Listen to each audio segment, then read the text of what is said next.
श्रीराम समर्थ. जय जय रघुवीर समर्थ.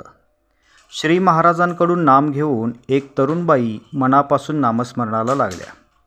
त्यांची नामामध्ये चांगली प्रगती होऊ लागली. पण अडचण आल्यानंतर 3 दिवस मात्र त्या नाम घेत नसत. नामा वाचून 3 दिवस वाया जातात याचे त्यांना फार वाईट वाटे. त्या अवस्थेत नाम घ्यावे का नाही असा प्रश्न त्यांनी श्री महाराजांना विचारला.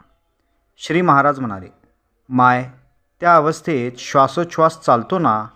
जर श्वासोच्छ्वास चालतो तर नामस्मरण करण्यास काहीच हरकत नाही. दर श्वासागणिक नाम घेणे प्रत्येकास जरुरीचे आहे.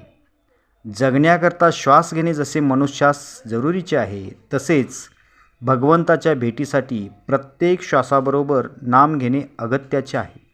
म्हणून या अवस्थेत नामस्मरण सोडू नये. श्री महाराज पुढे बोलले, 3 दिवसांची जी अडचण आहे तिचा संबंध शरीराशी नसून मनाशी असल्यामुळे शरीर जरी शुचिर्भूत अवस्थेत नसले तरी मनाच्या स्वास्थ्याकरिता नामस्मरण करण्यास हरकत नाही. नंतर मंडळीतील एका वृद्ध गृहस्थाकडे पाहून श्री महाराज म्हणाले, महिन्यातील 30 दिवसांपैकी 3 दिवस नामस्मरण होत नाही ही या माईची अडचण आहे.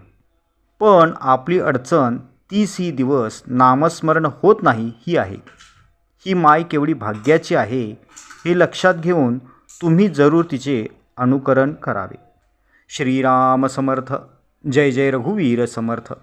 श्री अनंत कोटी ब्रह्मांड नायक राजाधिराज सच्चिदानंद सद्गुरु श्री ब्रह्मचैतन्य महाराज की जय.